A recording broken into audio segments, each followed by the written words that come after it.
মনটা আমাকে দিলে কিনা ওইটা দেখায়। আপনারা এখানে দেখছেন টাকা পয়সা ঠিকই রাখার প্রশ্ন নয়, আপনারা আপনাদের মনটাকে ভগবানের চরণে দিন। ভগবান পরীক্ষা করে দেখছে যে সুন্দর সুন্দর মন এনেছে, কি আমাকে দিচ্ছে কি আমাকে দিচ্ছে না। এই যে তাকাবেন মাইয়া, আমি কয়েকদিন আগে মেদিনীপুরে গান করছিলাম একটা বিরাট বড় বাজারে। তো হঠাৎ করে কমিটি বলছে, দাদা এই প্রদীপ পাল আপনারা কালকে জানেন না প্রচুর লোকের ভিড় হয়েছিল। বাজারে লোক বলছে আপনারা যে কোনো কীর্তন করবেন আমার কাছে যাবেন না। বলে কেন? আপনারা বুধবার দিন কীর্তন করেছেন, রবিবার দিন করলে আমরা যেতে পারতাম। বলে কেন? রবিবার দিন বাজার বন্ধ, কেউ কেউ চাকরি করে তারা ছুটি থাকে, আর আপনারা বুধবার করেছেন যতই লোক হোক রবিবার দিন মিলানো বেশি লোক হতো। আমি তাকে বললাম, দাদা কিছু মনে করবেন না, ধরুন বুধবার দিন আপনি প্রভু বাঁচাও বাঁচাও, বুধবার দিন রয়েছে রবিবার দিন বলে কিন্তু রবিবার দিন বাঁচাও কি হবে তখন অবস্থাটা? ভগবানের নামে একটা দিন আছে, না সময় আছে, না বিচার আছে। যারা ভক্ত মানুষ তারা সময় থাকে না, তারা ঘড়ি থাকে না, তারা বিচার করে। কেন? ভক্ত মানুষ ভক্তিটাকে দেখে। তাই ভগবান শ্রীকৃষ্ণ কি বলছেন? মায়ের সঙ্গে বলছে, সুবল বলে কি একটা নবনী দিয়ে দিলাম, আমার গোপালকে দিস। মা শুকোতে শুকোতে মুখটা যেন শুকিয়ে না যায়, না শুকোতে মুখখানি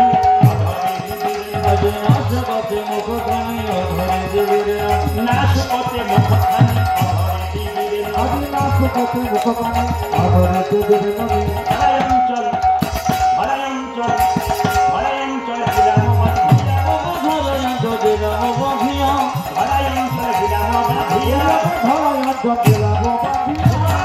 আমি এমনি নেব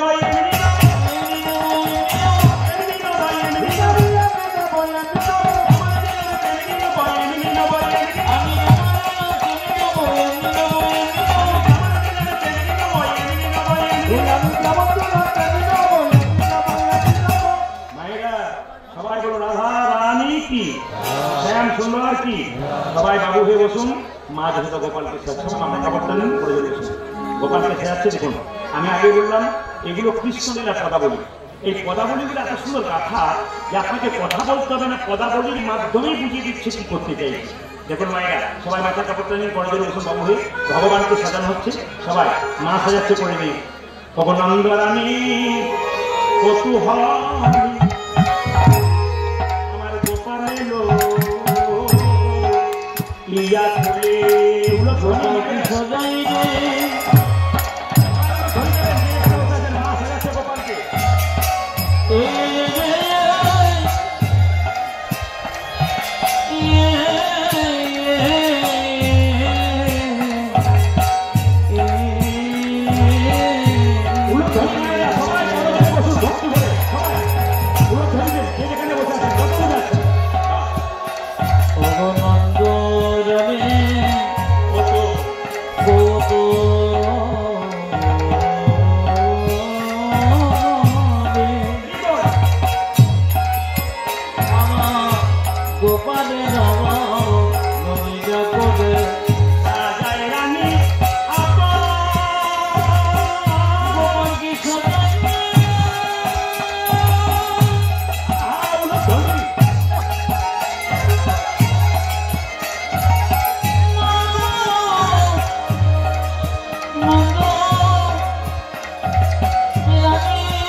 যেহেতু আজকে মা কালী পুজো উপলক্ষে গান, একজন ভক্ত আমাকে বললেন যে কালী দর্শন করলেন, কালী সম্বন্ধে কিছু বলবেন।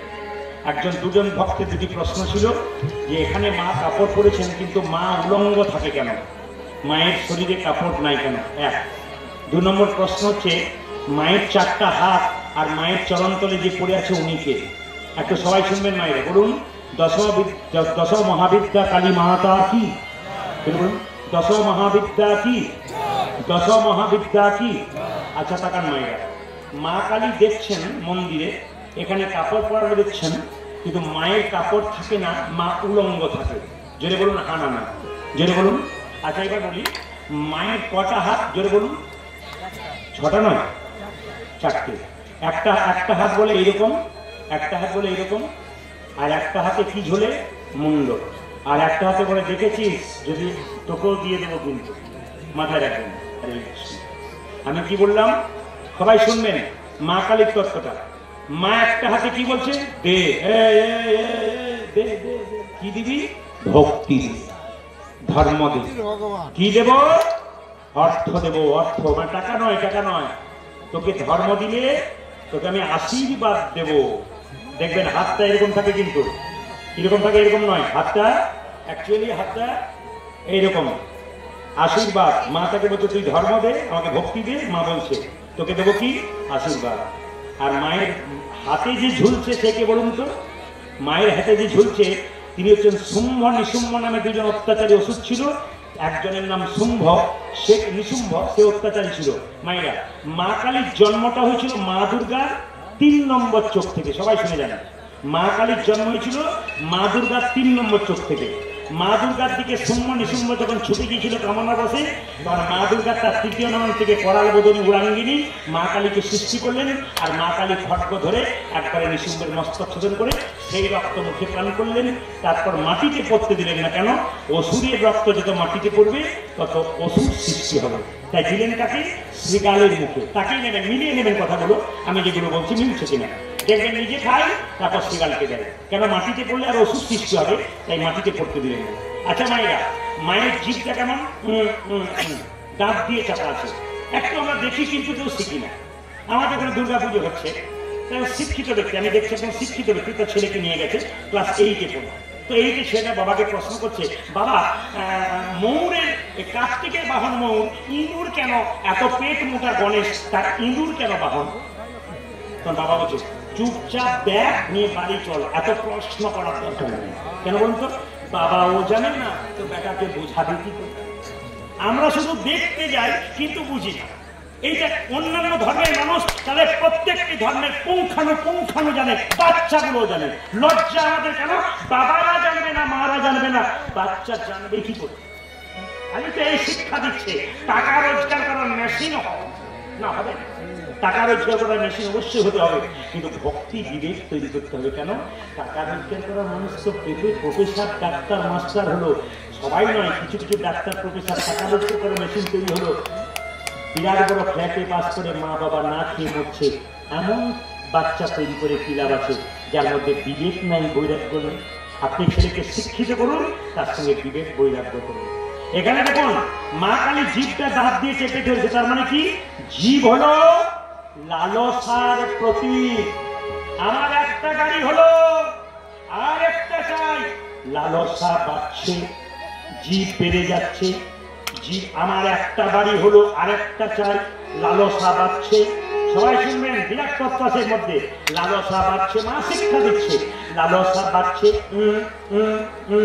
এবার তুই এক কাজ কর, যদি পেয়ে গেছিস এবার দাঁত দিয়ে চেপে ধর, লালসাটাকে জিভকে চেপে ধর, আর তোর পাওয়ার দরকার নাই। কেন? ধর্ম হলো দাঁত। এবার তুই ধর্ম কর, কর্ম কর, যেটা পেয়েছিস ভগবানের কাছে ধরে যাক। কিন্তু আমরা ধর্ম করি না, শুধু পেয়েই যাই, লালসা বাড়িয়েই যাই। আর যতবারে লালসা ততবারে টেনশন। আপনারা দিব্যি ভাত খাচ্ছেন, মুড়ি খাচ্ছেন, খাবার খাচ্ছেন, আর যার লালসা বেরিয়ে যাচ্ছে, দাদা আপনার খাবার, একটা ভাত আর রুটি 4খানা, ডাক্তারবাবু সব খাবার করে দিয়েছে মানা। এত গাড়ি, এত বাড়ি, এত টাকা, এত পয়সা, খাবার দেখলেই না। তুমি ভোগ করতে শিখলে না, খালি রোগ হয়ে গেল, তাহলে তোমার কি লাভ হলো?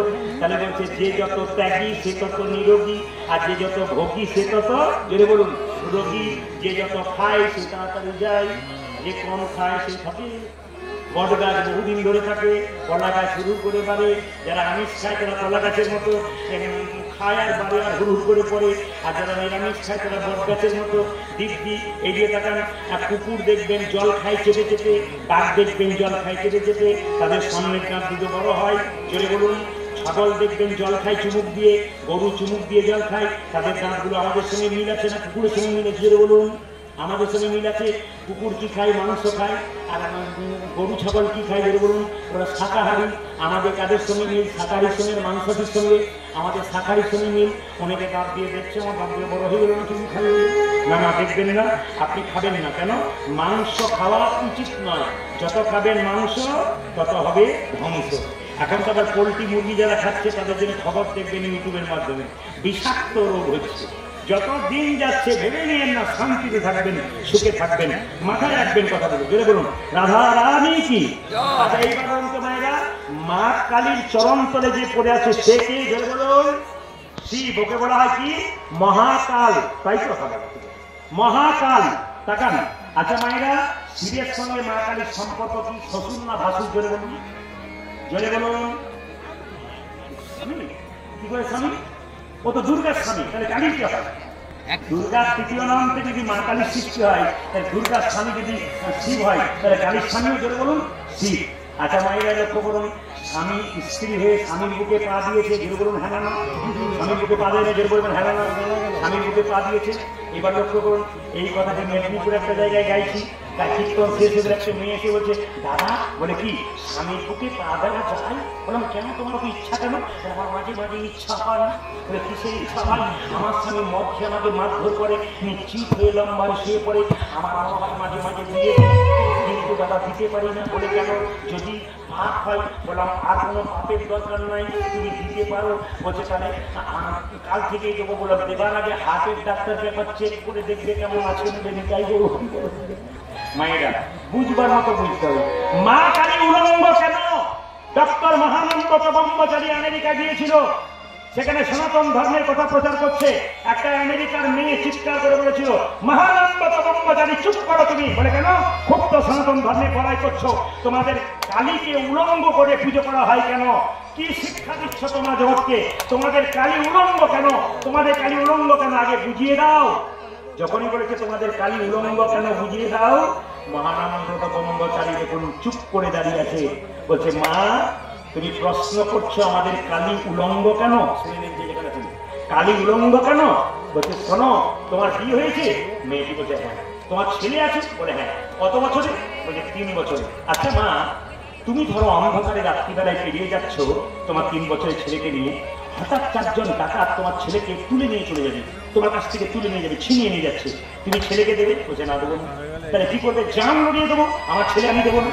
আচ্ছা মা, তোমার ছেলেকে টানছে, তুমি একদিকে টানছো, তখন তোমার কাপড়টা খুলে গেছে, তবু তুমি উলঙ্গ হয়ে তোমার ছেলেকে পাগলের মতো অন্ধকারে টানছো। এখন ছেলে বড় হয়ে যদি জানতে পারে যে আমার মা আমাকে বাঁচাতে গিয়ে তার কাপড়টা খুলে গেছে, তোমাকে প্রণাম করবে না তোমার প্রতি ঘৃণা জন্মাবে? জোরে বলুন কি করবে? জোরে বলুন। আপনারা বলুন কি করবে? প্রণাম করবে। আমার মা আমাকে বাঁচানোর জন্য কি করেছে? কাপড়। মায়েরা অসুরের হাত থেকে আমাদের বাঁচানোর জন্য মা চেষ্টা করেছেন, তাই মায়েরা কিছু মনে করবেন।